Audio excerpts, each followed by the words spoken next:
हिंदू धर्म में पितृपक्ष का बहुत महत्व है। श्राद्ध पक्ष में सभी अपने पितरों को याद करते हैं और उन्हें बुलाकर उनसे आशीर्वाद लेते हैं। बहुत ही कम लोगों को मालूम होगा कि सबसे पहले श्राद्ध किसने किया था। महाभारत में श्राद्ध पक्ष के बारे में बताया गया है, जिसमें भीष्म पितामह ने युधिष्ठिर को श्राद्ध के बारे में संपूर्ण विवरण विस्तार से दिया था। और महाभारत में इस बात का भी उल्लेख है कि श्राद्ध पक्ष की परंपरा कैसे प्रारंभ हुई थी।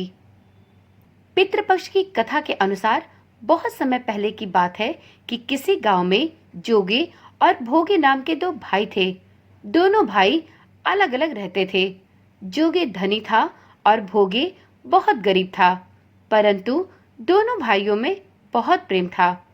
जोगे की पत्नी को धन का बहुत अभिमान था, जबकि भोगे की पत्नी बहुत सरल स्वभाव की थी। पितृपक्ष आने पर जोगे की पत्नी ने उससे पितरों का श्राद्ध करने की बात की, तो जोगे उसे बेकार का कार्य बताकर टालने लगा।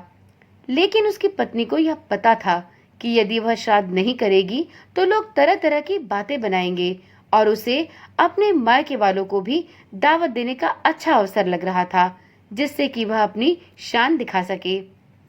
उसने जोगे से कहा कि आप शायद मेरी परेशानी की वजह से ऐसा करने के लिए मना कर रहे हैं, लेकिन मुझे इसमें कोई परेशानी नहीं होगी। मैं भोगे की पत्नी को बुला लूंगी और हम दोनों मिलकर घर का सारा काम कर लेंगी। उसने जोगे को अपने मायके न्योता देने के लिए भेज दिया। दूसरे दिन सुबह सुबह उसने भोगे की पत्नी को बुला लिया। भोगे की पत्नी आते ही सभी कामों में जुट गई। उसने आते ही सबसे पहले रसोई तैयार की और जल्दी ही उसने अनेकों प्रकार के पकवान बनाकर तैयार कर दिए। सभी काम निपटाकर भोगे की पत्नी अपने घर चली गई, क्योंकि उसे भी तो अपने पितरों का श्राद्ध करना था। जोगी की पत्नी ने ना तो उसे रोका और ना ही उसे भोजन कराने का न्योता दिया।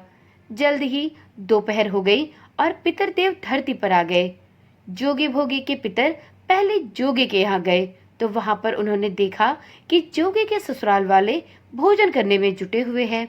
यह देखकर वह बहुत निराश होकर भोगे के यहाँ गए, परंतु वहां पर कुछ भी नहीं था, क्योंकि भोगे बहुत गरीब था। उसने मात्र पितरों के नाम पर अगियारी ही की थी। पितरों ने उसकी राख चाटी और भूखे ही नदी के तट पर जा पहुंचे।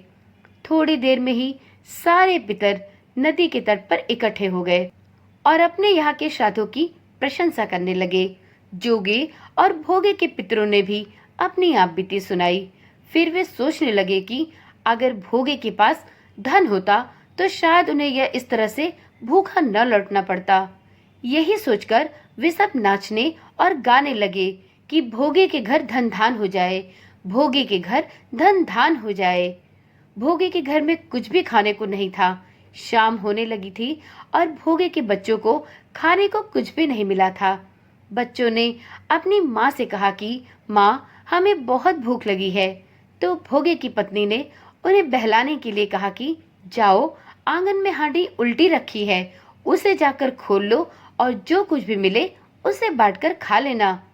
बच्चों ने जब हांडी उठाई तो उन्होंने देखा कि हांडी तो मोहरों से भरी पड़ी है। वे दौड़कर अपनी माँ के पास गए और उनसे सारी बात बताई। भोगे की पत्नी ने आंगन में आकर यह सब देखा तो वह भी हैरान रह गई। अपने पितरों की वजह से भोगे भी अब धनी हो गया, लेकिन धन पाकर भी भोगे घमंडी नहीं हुआ।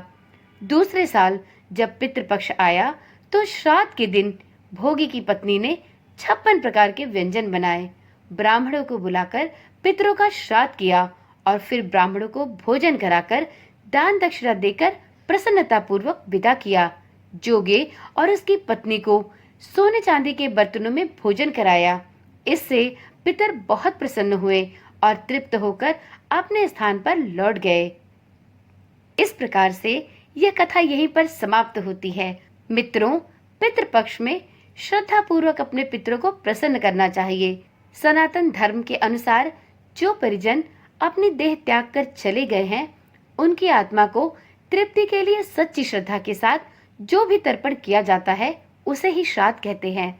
मान्यता है कि श्राद्ध पक्ष में यमराज जीव को मुक्त कर देते हैं कि वह अपने स्वजनों के यहाँ जाए और उनसे उनके द्वारा किए गए तर्पण को स्वीकार करे और उन्हें ढेर सारा आशीर्वाद देकर अपने लोक को लौट आए। तो चलिए आज की वीडियो यहीं पर समाप्त करते हैं।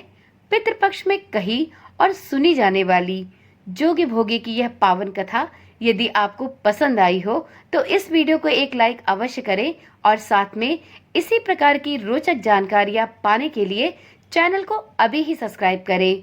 चैनल को सब्सक्राइब करने के साथ ही नोटिफिकेशन बेल को भी अवश्य ऑन करें, जिससे इस चैनल पर डाली जाने वाली सभी वीडियोस की सूचना आपके पास सबसे पहले पहुंचती रहे। ओम नमः शिवाय। जय श्री कृष्णा। राधे राधे।